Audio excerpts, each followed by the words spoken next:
This year, we were treated to yet another Phoenix Suns downfall when they got swept in the first round by the Minnesota Timberwolves.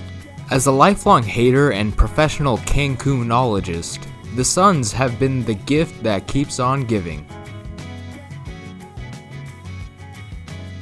A first-round sweep this year by the Timberwolves is already a hoot and a half, but the Suns are even more hopeless once you start looking at their salary cap situation.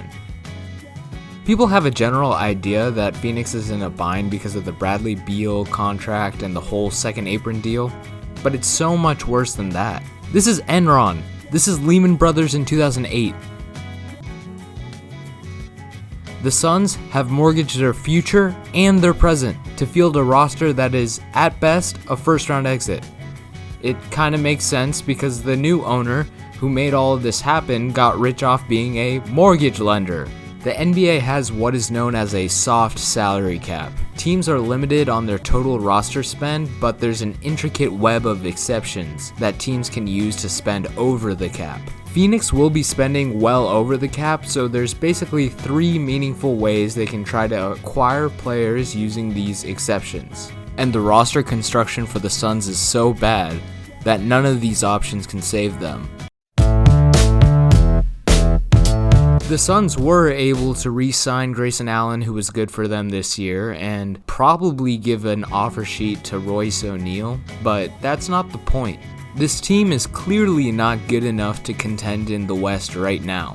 So the only way they can get significantly better with the same roster is if they've got promising young players who can improve as they enter their prime. And here's a list of current Phoenix Suns players who averaged more than 6 points per game and are under the age of 27.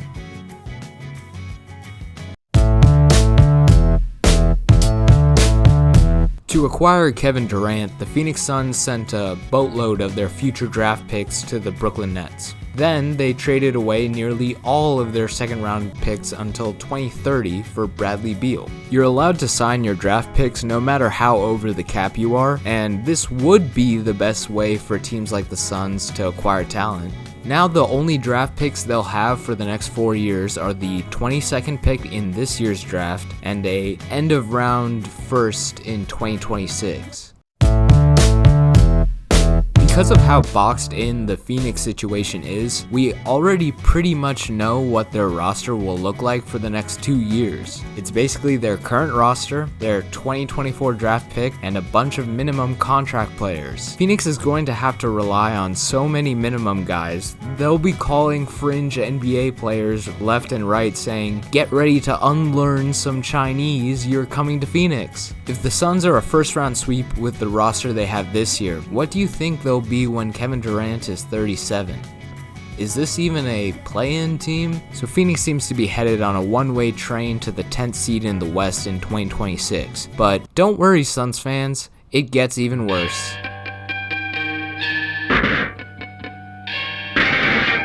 The Brooklyn Nets own the Suns' 2027 pick outright, which means whatever happens, the Suns absolutely cannot be bad that season. Only problem is they're gonna suck and there's nothing they can do about it. The Suns will be locked into these contracts for the 26-27 season. Again, it's basically their current roster except 3 years older plus their 2024 and 2026 first round draft picks. I don't know what the salary cap will increase to in 2027, but even without counting extensions for Nurkic and Durant, this team will likely be already over the cap, which means that probably the best that Phoenix can do to add to this group are those contract extensions for Nurkic and Durant. And this is where the shambolic state of the Suns comes to light. Look at the ages on this roster. As we all know, in life, as in basketball, it's all downhill after 30, and the Phoenix Suns are barreling toward becoming the old folks' home of the NBA. Watching this geriatric-ass team lose 55 games is going to be even more excruciating for Suns fans because they don't own their first or second round draft picks. This desperate state of affairs has led to the logical conclusion that Phoenix needs to trade Kevin Durant to recover assets, or to retool along the edges with trading guys like Grayson Allen or Yusuf Nurkic. The problem with this plan is that the other teams in the league also know how desperate the Suns are. They can't negotiate from a place of strength because of how screwed they are. But there is one team that's in a sorry state of affairs that's nearly as bad as Phoenix is. The Nets are in a similar situation to the Suns in that they need to get good real soon because the Rockets have the rights to swap first rounders in 2027. But Brooklyn is currently hanging out in the lower end of mid and doesn't have a clear path to improve. Also, the Nets happen to be the team that owns all those Suns firsts that prevent Phoenix from ever rebuilding. So Brooklyn has a strong incentive to retool their team, and the Suns have a strong incentive to trade with Brooklyn specifically because they can recover their first rounders. But if you can add in one more team, you can cook up an NBA trade that's extra delicious. The Sixers are in a completely different situation because they're operating with great flexibility in regards to both the salary cap and future draft picks. But can Sixers fans look themselves in the mirror and honestly tell themselves that they can make it out of the second round with the team led by Joel Embiid? 10 years ago, the Philadelphia 76ers executed the most glorious multi-year tank job the league has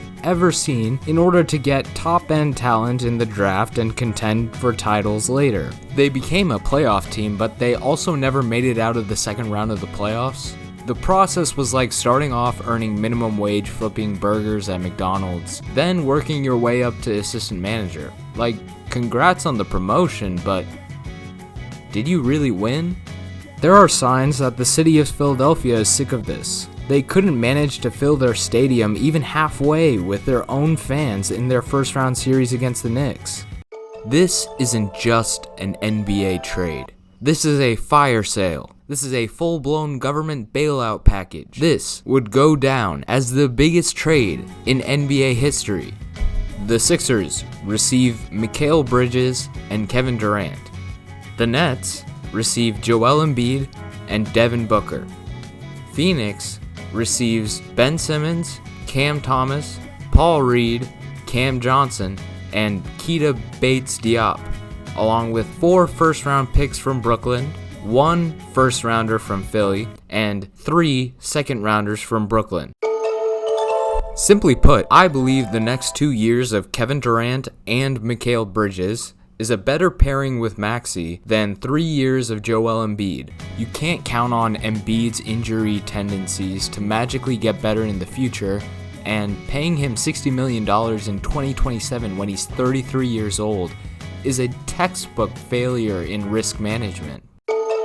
The Nets get arguably the 2 best players in the trade, with both of them being under contract for multiple years.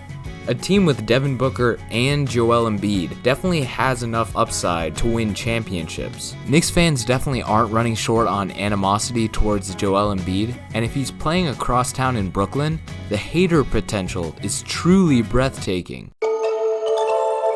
The Suns' angle of this is where the true artistry of this masterpiece of an NBA transaction comes to light.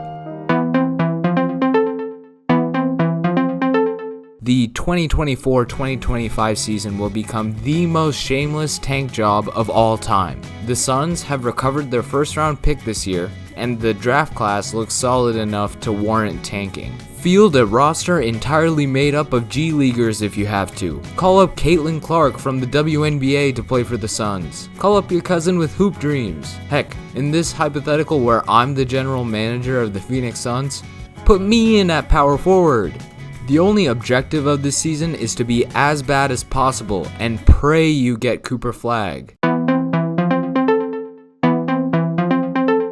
Notably, this trade doesn't allow Phoenix to retain ownership of their first round pick in 2026 because that pick is in a multi-team swap where the Suns get the lowest of like 5 teams first rounders. So after the great tank job of 2025, the Suns now have to do the great turnaround of 2026. But now they have the ability to maneuver and be good enough for at least a playoff spot. This is what Phoenix's roster will look like for the 2025-2026 season. First off, this doesn't look that bad. If they do get Cooper Flag and Cam Thomas improves his efficiency just a bit, as he moves closer to his prime, there's already enough talent here for the play-in at least. Now, because of the Booker Durant trade, the Suns have draft assets they can send out, along with $25 million in a trade exception generated from sending out more money than they took in. This allows them to take in up to $25 million more in salary in a trade than they're sending out, meaning they can target all-star caliber guys. They could go for Zion Williamson for Grayson Allen and a ton of picks if it doesn't work out in New Orleans. They could go for Kristaps Porzingis' expiring for Yusuf Nurkic. They could try moving off the Bradley Beal contract for Trae Young and Onyeka Okongwu if they want. It's hard to project the relative value of these players in 2 years along with their team situations, but what I'm trying to say is that the Suns will have the ability to trade their way to a playoff level roster for the 2025-2026 season. Except this version won't be an aging, overpaid big three with a bunch of minimum guys. It will be a young, up-and-coming team with plenty of cap flexibility and draft potential that could become a long-term title contender in like 5 years if everything goes well. So if you're the Suns owner or GM, here's the solution to all your problems. Imagine if they watch this video and actually do this trade. They've at least gotta give me a like and subscribe, right? It's free advice.